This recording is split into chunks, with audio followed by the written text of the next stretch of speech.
Welcome to In the Diaspora. The world has become a global village.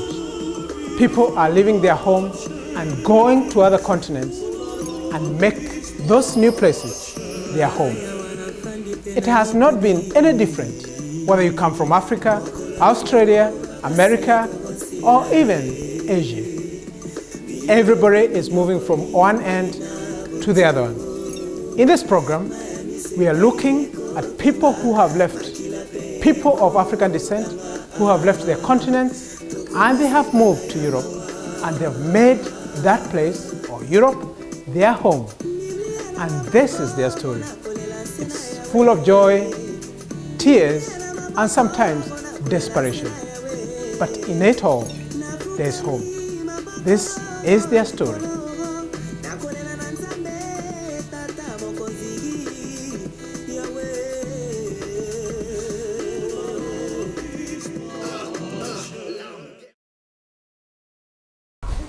In diaspora, some of the places that you see is a market like this. And I would say, I'm a product of this market. I worked in this market, it's called Deptford Market, for about 2 years. Then I was selling electrical goods. But interestingly, the things that you'll see in diaspora is places like this, you'll find interesting things like a train carriage. How did it get there?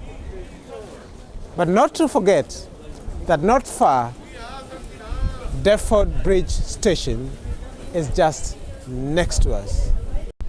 But that's what makes things in diaspora very interesting.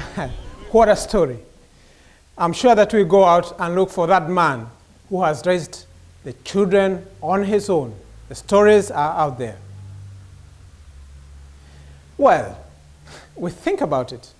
If a man earned less than his wife, especially in developing countries, probably he will not be respected within that particular community. But that story is quite common in London. Imagine you coming to wash the dishes, the man of the house, while the wife goes out to work and brings, or he is the breadwinner. But imagine you changing nappies if you're a man and the lady comes and sits on the seat and reads the newspaper. This is what Londoners had to say about this issue. No? You'd love it. I'd love it. It'd be lush, yeah. Yeah. Would you be able to stay at home and look after the children? No, I would never look after the kids, you know. Why not? I mean, I like to earn my own money, you know. How come I go home and sit down and look after the kids? Would you be able to stay at home? Would you mind staying at home and look after the children? No. You wouldn't have any problems at all? Not at all, not at all. I don't think he would mind staying at home, but I think he would like to go out working. Yeah. He says he wouldn't, but I'm sure he would be bored. Well, he better not have it. I'll make sure he doesn't have a problem. No. You wouldn't? Why not old-fashioned man? No, well, I've never been in that position, so I don't really know. Do you reckon that your husband would stay home and look after the children when you went out to work? Yeah. Do you reckon that your husband or partner would stay at home and look after your kids while he's out working? No.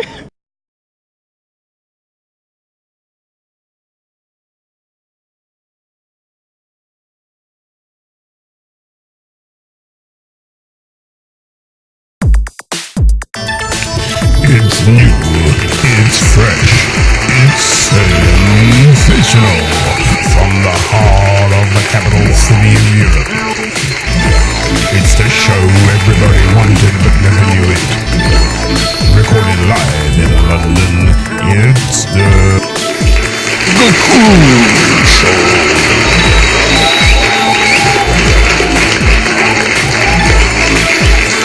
Welcome to the Kuru Show. This show brings to you very interesting people. People who have gone and they have made a history for themselves, or they have something new that you've never had before. These are the interesting people from all over the world.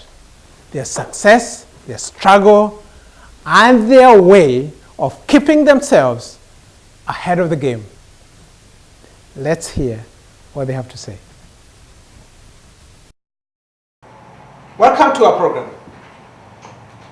whereas we used to bringing the heavy part of ourselves, the issues that politicians and people who think that they have substance in themselves bring to us, the Gakuru Show brings the lighter side of ourselves.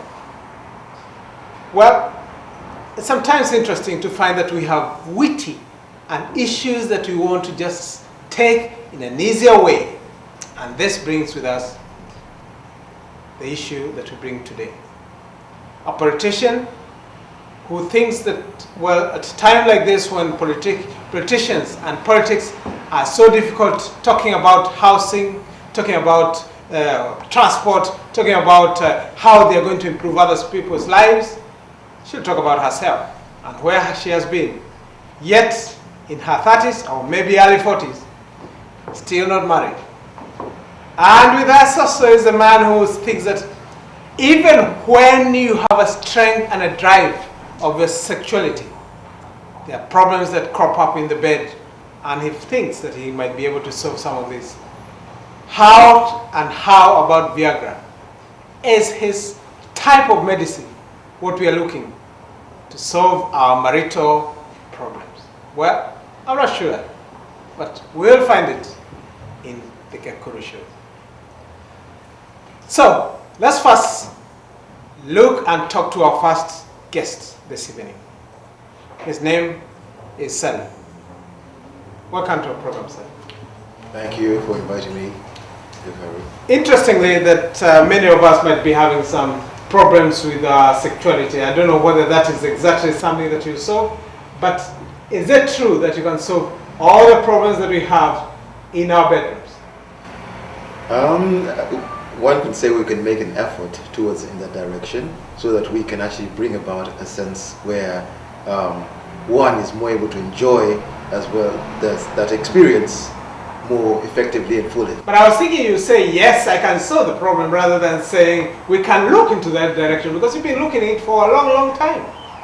And sometimes we are not able to get to the bottom of it. So I was expecting that you'd say, yes, you can solve this problem.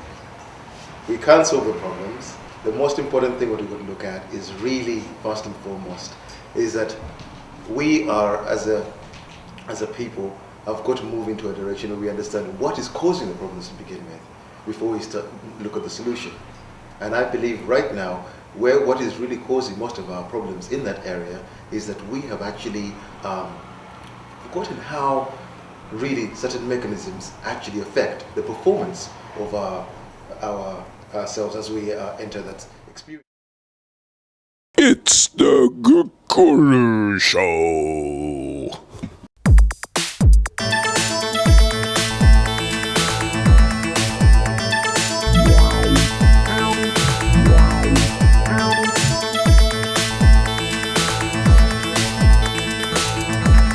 Many miles from home to tell their story. But how interesting when someone brings all those stories of fatwa, a language that many fatwa.